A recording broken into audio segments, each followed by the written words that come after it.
Harlem, 1946. The streets lay thick with shadows, broken only by the wavering glow of street lamps. The usual hum of jazz and footsteps had dimmed, replaced by whispers that moved faster than the wind. Tonight, the neighborhood carried a weight that could not be ignored. Word spread quickly, urgent and grim. Bumpy Johnson's nephew had been lynched. The KKK had struck openly, a brazen act in the very heart of Harlem, leaving the city reeling. Residents moved cautiously, glancing over their shoulders, drawing curtains, locking doors. Children's laughter was nowhere to be heard. The police, though patrolling nearby, walked past with distracted eyes. Some turned away deliberately. Some whispered excuses to one another. Justice, if it came, would not come from them tonight.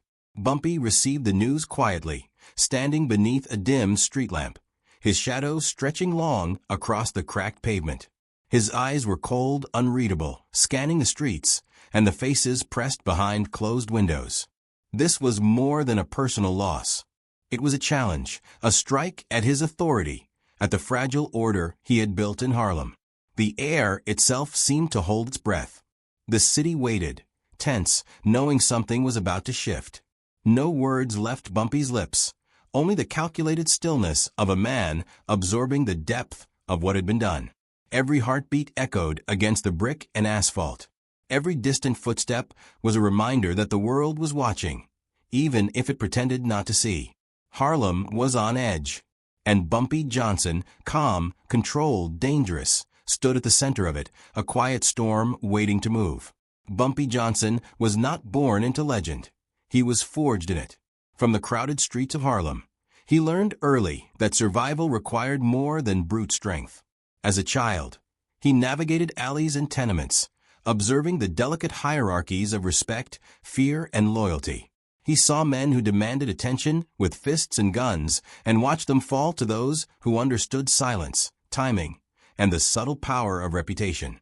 By the time he reached adulthood, Bumpy had cultivated an understanding few possessed.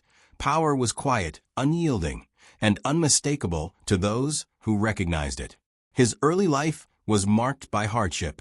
The world offered few choices for a black man in 1920s and 30s Harlem, but Bumpy moved through it with a calculated intelligence. He learned to read people, to anticipate betrayal, and to reward loyalty with more than words. He rewarded it with protection, opportunity, and influence. Violence was a tool, never a habit. Intimidation was measured, precise. He commanded fear not by threat alone, but by the knowledge that he always knew more than his adversaries and moved when they least expected it. Bumpy's reputation grew quietly but inexorably. By the 1940s, Harlem regarded him as a king without crown or throne.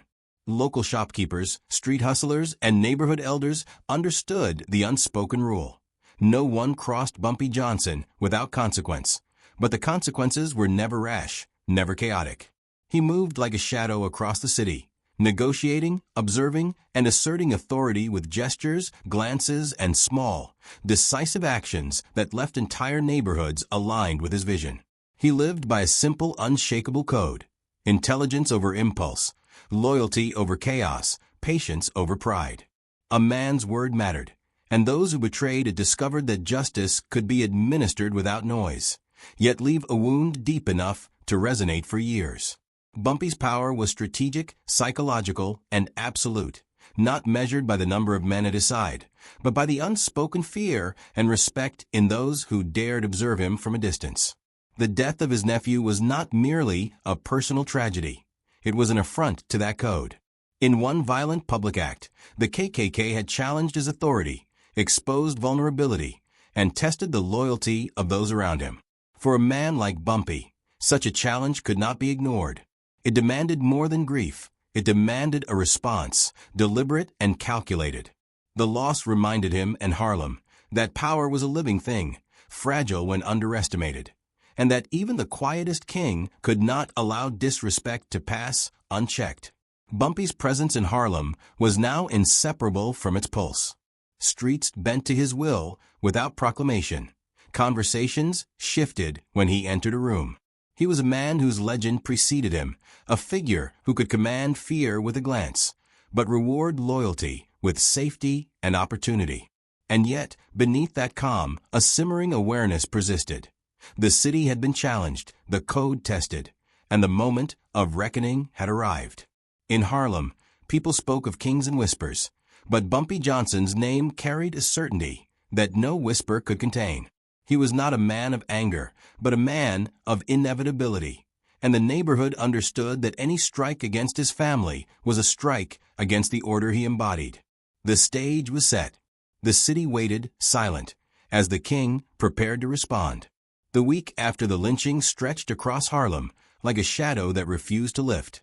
The KKK had arrived in whispers first, threatening notes pinned to doors, menacing figures glimpsed in alleyways. But now, emboldened, they moved with brazen audacity. Families linked to Bumpy Johnson whispered of strangers watching their homes, of cars parked at odd hours, of faces that never belonged to Harlem, yet now loomed on every corner. Fear threaded itself through the neighborhood like smoke, visible yet impossible to grasp. The authorities were no allies. Police patrols passed the trouble by, eyes deliberately downcast, hands tucked into pockets. Corruption and racial indifference made their inaction predictable. Some officers had long-standing deals with opportunistic rivals. Others simply refused to intervene where the KKK intruded, tacitly allowing terror to thrive. Harlem's defenders were forced to rely on one another, or on Bumpy himself. In the midst of it all, Bumpy moved quietly, observing. He cataloged threats with a meticulous eye. Every face in the street, every suspicious conversation, every misplaced vehicle was logged in his mind.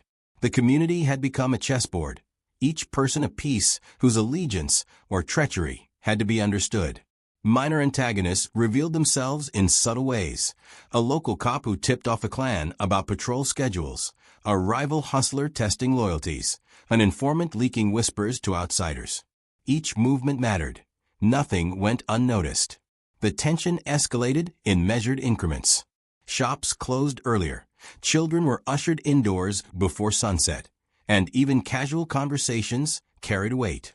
A neighbor might remark on a man loitering outside a corner store, only for Bumpy to later learn that man had been sent to test reactions, to see who would act and who would stay silent. Harlem itself was under surveillance, its pulse monitored, its fear catalogued. Despite the growing pressure, Bumpy remained outwardly calm. He did not speak of retaliation, did not confront threats head-on. Instead, he listened, he observed, he calculated. Each subtle act of defiance, each tremor of intimidation, was noted. By the seventh day, a clear pattern emerged.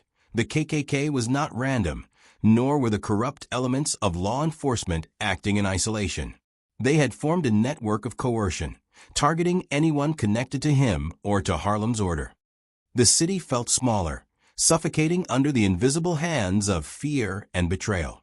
And yet, in this tightening coil, Bumpy's awareness sharpened. Where others panicked, he saw strategy. Where others hesitated, he saw opportunity. The clan, the corrupt cops, the opportunistic rivals, all were pieces on a board that only he fully understood. His silence became a weapon. Harlem waited unknowingly for the storm that would follow, even as whispers of terror grew louder with each passing hour. For 7 days, tension mounted. Every footstep on cracked pavement, every shadow cast by a flickering lamplight, every conversation half-heard through drawn curtains carried meaning. The threat was no longer abstract. It had names, faces, and predictable patterns. And from the stillness of his corner, Bumpy Johnson mapped them all, preparing for the moment when observation would give way to consequence. Because stories like this don't get told twice. Subscribe now and join the journey into Harlem's hidden history. The cracks in Harlem's facade were subtle at first, almost imperceptible. Bumpy noticed them in quiet moments. A neighbor a little too nervous when asked about strange men on the street. A shopkeeper whose eyes flickered toward the door whenever a patrol car passed. At first, he dismissed these as fear, the natural tremors of a city under siege. But then, a whisper reached him that could not be ignored. One of his own, a man he had trusted, a lieutenant in the neighborhood, had been seen speaking with a known Klan sympathizer. Not by coincidence, not by happenstance, but deliberately. The realization cut through Bumpy like a cold wind. Trust, the foundation upon which his authority had been built, was being tested. Every alliance, every vow of loyalty, became a question mark. He did not raise his voice. He did not storm the streets. He observed, noting the slight gestures, the half-smiles, the way hands hovered over pockets, as if hiding more than wallets. The betrayal was real, but it was subtle, like a knife pressed to the ribs, painful, dangerous, but invisible to all except those who knew how to see. Conversations with close confidants became cautious exercises in truth-finding. Bumpy spoke in measured sentences, each word deliberate, each pause deliberate, allowing those around him to reveal more than they intended. In a small back room, over dim lamplight, he asked questions that seemed casual, almost idle. Who had seen what? Who had warned whom? Each response carried a weight. The men he trusted now had to prove their loyalty, not through promises, but through their actions, through their discretion. The moral dilemma gnawed at him. How far could he respond without breaking his own code? To lash out recklessly would be to descend to the level of chaos he despised. To ignore the betrayal entirely would be to allow weakness to fester. Power, he knew, was not measured by vengeance, but by the ability to control both threat and perception. Every move had to be precise, invisible, yet decisive. Harlem itself watched without knowing.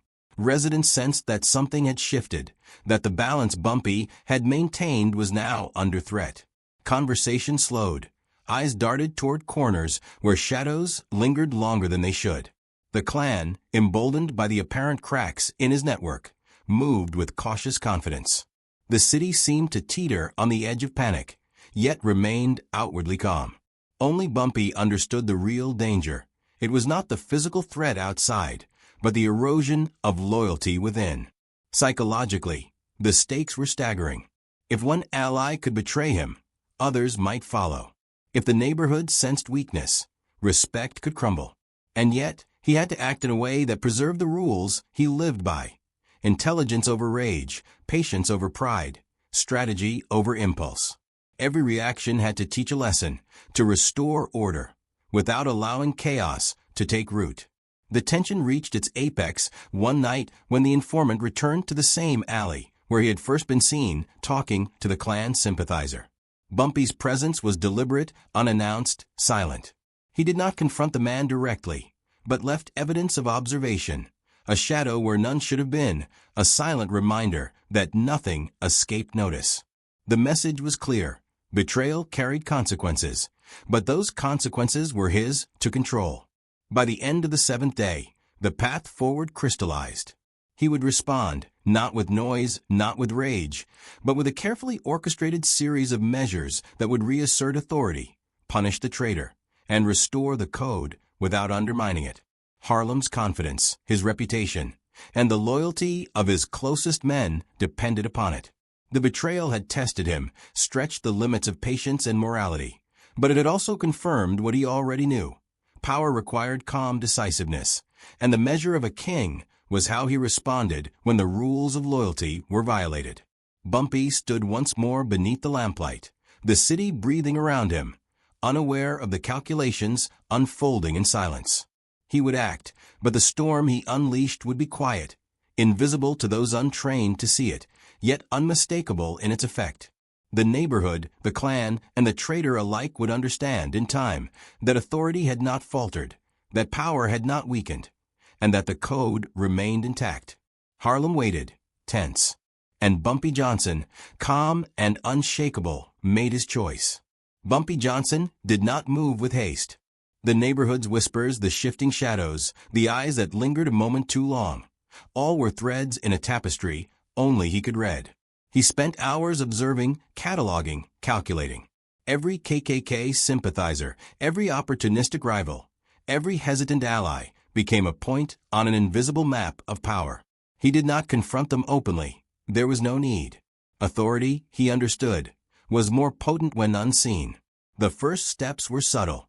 Men loyal to him were instructed quietly, almost imperceptibly, to watch, to report, to create a network of observation that would rival the clan's own audacity. Allies once thought insignificant now became conduits of intelligence, their whispers feeding into Bumpy's perception. Each report was cross-checked, verified, analyzed. Nothing escaped him. Not a shift in posture, not a glint in an eye, not the faintest tremor of fear or deceit. Meanwhile, the clan's movements became constrained without their realizing it. Streets they had once prowled with arrogance now seemed smaller, narrower, more dangerous. Their sympathizers were isolated. Small disruptions, a missing informant, a door unexpectedly locked, a street suddenly quiet, created uncertainty and doubt. The men who had believed they held power discovered that their confidence had been inverted. Now every step they took was monitored, every conversation potentially compromised. Bumpy did not raise a hand. He did not issue threats.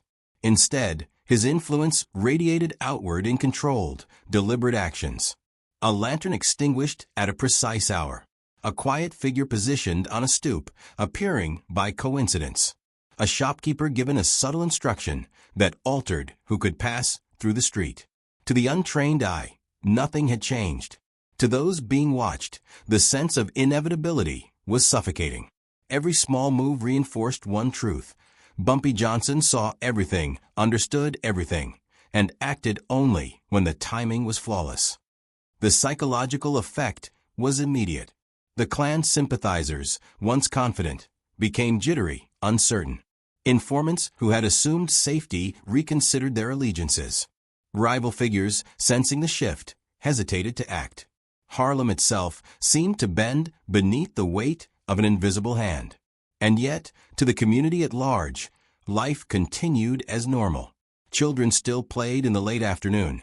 Shopkeepers opened their doors, and the pulse of the city carried on, unaware of the quiet war unfolding in its streets. Bumpy's strategy was surgical. No violence erupted in public. No chaos marred the streets. Instead, fear was administered precisely, invisibly, with the elegance of control. He understood that true dominance is measured not by what is destroyed, but by what is contained, manipulated, and neutralized without spectacle. By the 5th day of his observation, his enemies were moving more cautiously than he had anticipated.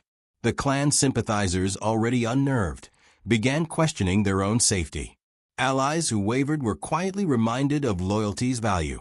A sense of inevitability settled over the city, and with it, the knowledge that someone in Harlem held the absolute measure of power.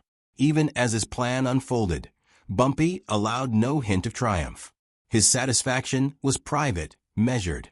He never smiled. He never exhaled relief. Instead, he allowed the tension to accumulate, the dread to grow. Every small victory, the isolation of a threat, the correction of a betrayal, the subtle intimidation of the clan, was noted internally, stored for the final reckoning yet to come. By the 7th day, a quiet shift had occurred. The city, the informants, the corrupt officers, the sympathizers, they all moved with caution, uncertainty, and respect. The storm that had threatened Harlem's fragile order was no longer entirely outside Bumpy's control. And in the stillness, beneath the lamplight, he allowed himself the smallest acknowledgement. The pieces were in place. The invisible strategy had worked. The public reckoning would follow, but only on his terms. The streets of Harlem carried a tension that had grown unbearable yet imperceptible to most. The KKK, once bold and unchallenged, now moved with a caution that betrayed their fear. They did not speak openly, did not parade their threats. Their confidence had been eroded quietly and systematically by a man who remained unseen yet omnipresent. Bumpy Johnson had turned observation into power, subtlety into authority, and patience into inevitability. The first acknowledgement came in small, public ways. A local bar owner, previously coerced into aiding the sympathizers, spoke openly of his allegiance to Bumpy. The clan operative sitting quietly in the corner of the street saw a familiar glance from an unseen figure and hesitated. Corrupt officers who had turned blind eyes now avoided certain blocks, the implicit understanding clear. Harlem was no longer theirs to intimidate. Alliances shifted without confrontation, reputations realigned without a single shot fired. The balance of power, once threatened, had been restored in full. Neighborhoods once silenced by fear began to exhale, though cautiously. Street corners that had been shadowed with anxiety now thrummed with a subdued confidence. No banners of triumph were raised, no violence erupted. The demonstration of authority was symbolic, psychological, and complete. Those who had dared to test the code now understood that power in Harlem was not measured in noise or gunfire, but in awareness, foresight, and unshakable control. The Klan sympathizers, finally grasping the depth of their miscalculation, retreated. They whispered among themselves, their bravado replaced by hesitation. Every move they had made, every person they had coerced, had been anticipated and countered. Allies who had once wavered now stood in alignment, their loyalty cemented not through fear alone, but through a clear demonstration of strategic supremacy. The neighborhood watched, uncertain of what had shifted, but undeniably aware that justice had been served, not through chaos, but through design. Bumpy himself remained a figure of quiet inevitability. He walked the streets with measured steps, acknowledging neither cheers nor whispers. His presence alone reminded the city of the code he upheld: intelligence over rage, patience over impulse, authority over spectacle. He observed the subtle signs of restored order: a shopkeeper reopening doors with a cautious nod, a child walking freely where fear had once silenced them, a rival glancing nervously at the shadowed street. Each detail confirmed what he had long known: power need not roar to be absolute. And in that stillness, Bumpy allowed himself the smallest reflection. The nephew's death, the betrayal, the threats, all had been accounted for, countered, and neutralized. Harlem had witnessed justice in its most controlled form. The streets were safe not because of force, but because the balance of authority had been restored. The city had seen, in quiet, deliberate fashion, the supremacy of patience and strategic thinking over chaos and intimidation. Bumpy paused beneath a familiar street lamp, the dim glow outlining his calm silhouette. Harlem's pulse continued around him, steady yet changed, aware of the invisible hand that had maintained its order. The Klan, the corrupt, the disloyal, all had learned their place. And Bumpy Johnson, unshaken, unspeaking, remained the quiet king of the city he had shaped, his code intact, his power undeniable. The story of those 7 days spread through Harlem quietly at first, in whispers at corner stoops, in cautious nods between shopkeepers, in the cautious respect of men who had once tested him. Bumpy Johnson's name, already known, now carried a weight that could not be measured in words or threats alone. It was a presence, a shadow that stretched across the city, a reminder that power was not in the gun, the shout, or the spectacle, but in awareness, patience, and unflinching control. Allies spoke of him in tones reserved for those rare figures whose intelligence and restraint command both fear and loyalty. Rivals reconsidered every past misstep, every slight, recognizing that challenge without understanding invited consequences too precise to ignore. Harlem itself learned the most important lesson: the quiet hand, deliberate and patient, shapes the fate of the streets more decisively than chaos ever could. The city's pulse carried his influence, unspoken yet undeniable, and the lesson lingered in every careful glance, every subtle interaction. The nephew's death, the betrayal, the threats, they were no longer mere events. They became a testament to the power of disciplined strategy over reactionary violence.